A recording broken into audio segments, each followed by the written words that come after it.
내가 어디 있는지 항상 궁금해한다는 건 그만큼 날 좋아한다는 뜻 아닐까? 질투를 한다는 건 그만큼 진심이라는 뜻이겠지. 어쩌면 누군가에게 들어본 적이 혹은 스스로 되뇌어 본 적이 있는 말일지도 모릅니다. 미국 페어팩스 카운티가 8학년, 10학년, 12학년을 대상으로 실시한 2024년, 2025년 청소년 설문조사에는 눈여겨볼 만한 대목이 하나 있습니다.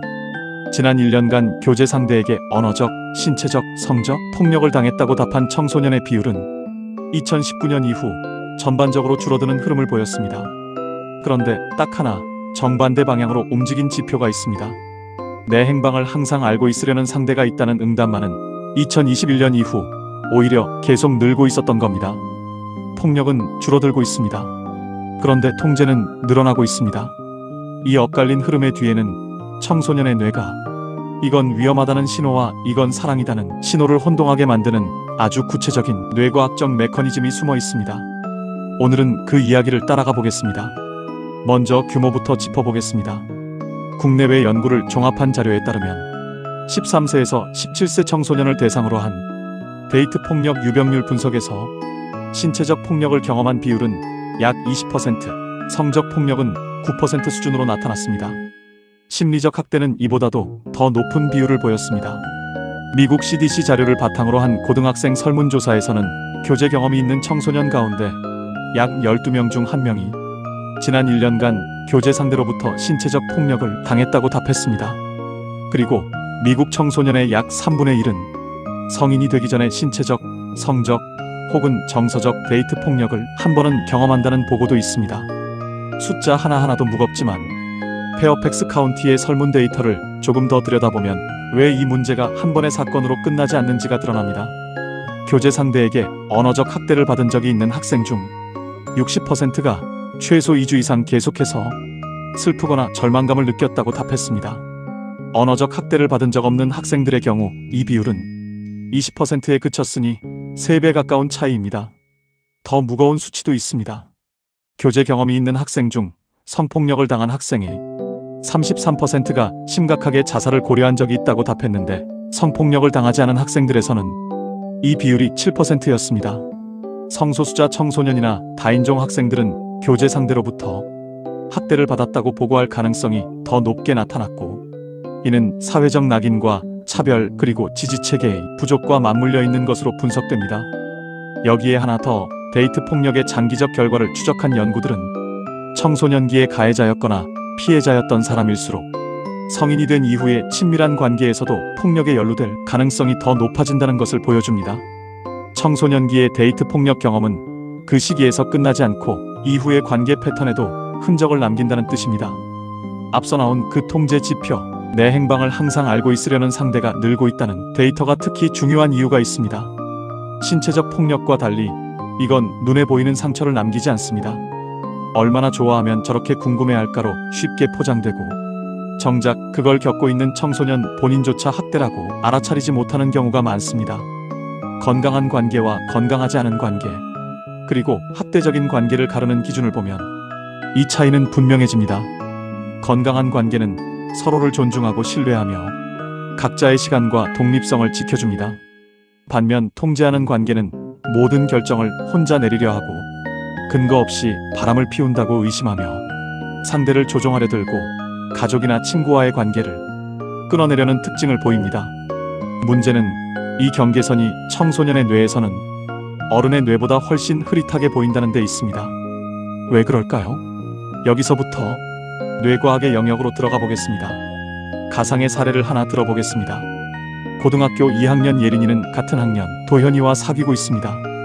어떤 날에 도현이는 몇 시간이고 다정한 메시지를 보내고 선물을 건네고 온갖 애정 표현을 쏟아냅니다.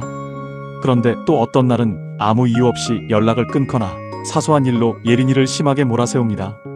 예린이는 이 관계가 힘들다는 걸 알면서도 도현이가 다시 다정해지는 그 순간이 오면 이상하리만치 강렬한 안도감과 행복감을 느낍니다. 이 패턴을 설명해주는 아주 중요한 심리학 실험이 있습니다. 심리학자 스키너가 발견한 원리인데요. 보상을 매번 일정하게 주는 것보다 언제 올지 예측할 수 없게 불규칙하게 줄 때 그 보상을 향한 행동이 오히려 훨씬 더 강하고 끈질기게 유지된다는 겁니다. 이걸 간헐적 강화라고 부릅니다. 슬롯 머신을 떠올리면 이해가 쉬운데요. 매번 딴다면 사람들은 그렇게까지 몰입하지 않습니다. 오히려 언제 터질지 모른다는 불확실성이 뇌의 도파민 시스템을 훨씬 더 강하게 자극합니다. 이 원리를 도현이와 예린이의 관계에 그대로 대입해보면 다정함과 냉대가 예측 불가능하게 반복되는 이 패턴이 예린이의 뇌에 있는 도파민 보상 회로를 지속적이고 안정적인 애정보다 오히려 더 강하게 자극하고 있는 셈입니다. 그 사람이 다시 잘해줄 때의 그 짜릿함은 뇌에서 마치 슬롯 머신의 잭팟이 터진 순간처럼 처리됩니다. 그래서 예린이는 이 관계가 객관적으로 힘들다는 걸 알면서도 쉽게 그곳에서 빠져나오지 못합니다. 이것이 바로 전문가들이 말하는 트라우마 본드, 즉 학대적인 관계 안에서 형성되는 역설적인 애착의 핵심 원리입니다. 사랑이 깊어서가 아니라 불확실성 그 자체가 뇌를 붙잡아두는 겁니다. 이번엔 다른 사례를 보겠습니다. 중학교 3학년 서진이는 같은 학년 태호와 사귀고 있습니다. 태호는 서진이가 다른 남자애와 잠깐 이야기만 나눠도 갑자기 표정이 굳고 그 자리에서 큰 소리로 몰아세우곤 합니다. 그 순간 서진이는 이상하게도 상황을 논리적으로 설명하거나 이건 너무하다고 맞서지 못합니다. 그저 얼어붙어서 사과부터 하게 됩니다. 나중에 혼자 있을 때 돌이켜보면 그때 왜 아무 말도 못했지 싶지만 그 순간에는 정말로 아무 생각도 나지 않았다고 서진이는 말합니다. 여기서 아주 중요한 뇌과학 개념이 등장합니다. 바로 편도체 하이제킹이라는 현상입니다. 우리 뇌가 강렬한 공포나 위협을 감지하면 감정과 위험 감지를 담당하는 편도체가 순간적으로 과도하게 활성화됩니다. 이때 중요한 일이 하나 벌어지는데 이 편도체의 신호가 논리적 판단과 언어 능력을 담당하는 전전두피질로 가는 혈류와 신경자원을 일시적으로 차단해버립니다. 쉽게 말해 몸이 지금은 생각할 때가 아니라 살아남아야 할 때라고 판단해서 생각하는 뇌의 전원을 잠시 꺼버리는 겁니다. 이 상태에서 우리 몸은 크게 세 가지 반응 중 하나를 선택합니다. 흔히 아는 싸우거나 도망치거나 뿐 아니라 얼어붙기라는 세 번째 반응도 있습니다. 서진이가 그 순간 논리적으로 대응하지 못하고 얼어붙었던 건 의지가 약해서가 아니라 뇌가 생존을 위해 자동으로 선택한 반응이었던 겁니다. 그리고 여기서 중요한 지점이 하나 더 있는데요. 청소년기는 원래 전전두피질이 성인보다 덜 발달한 시기라는 걸 우리는 앞서 다뤘습니다. 이 미성숙한 전전두피질 위에 편도체 하이제킹까지 더해지면 위협 상황에서 냉정하게 판단하고 벗어날 결심을 하는 일이 성인보다 훨씬 더 어려워집니다. 어른들은 흔히 왜 그때 바로 헤어지지 않았어라고 쉽게 묻지만 그 순간 청소년의 뇌 안에서는 이성적 판단 자체가 물리적으로 접근하기 어려운 상태였을 가능성이 큽니다. 세 번째 사례입니다. 고등학교 1학년 민지는 몇 달째 이어진 남자친구의 통제와 비난 속에서 처음에는 항의도 하고 헤어지자는 말도 여러 번 꺼냈습니다. 하지만 그때마다 상대는 울면서 사과하고 매달렸고 결국 관계는 똑같이 반복됐습니다. 시간이 지날수록 민지는 점점 말해봤자 소용없다는 생각에 빠졌고 나중에는 아예 저항하거나 도움을 요청하려는 시도조차 하지 않게 됐습니다. 이 변화를 설명하는 개념이 학습된 무기력입니다. 심리학자 마틴 셀리그만의 유명한 실험에서 나온 개념인데요. 반복적으로 벗어날 수 없는 부정적인 상황에 노출되면 나중에 실제로 벗어날 방법이 생기더라도 시도조차 하지 않게 되는 심리 상태를 말합니다. 이건 단순한 마음가짐의 문제가 아니라 뇌 안에서 실제로 일어나는 변화입니다.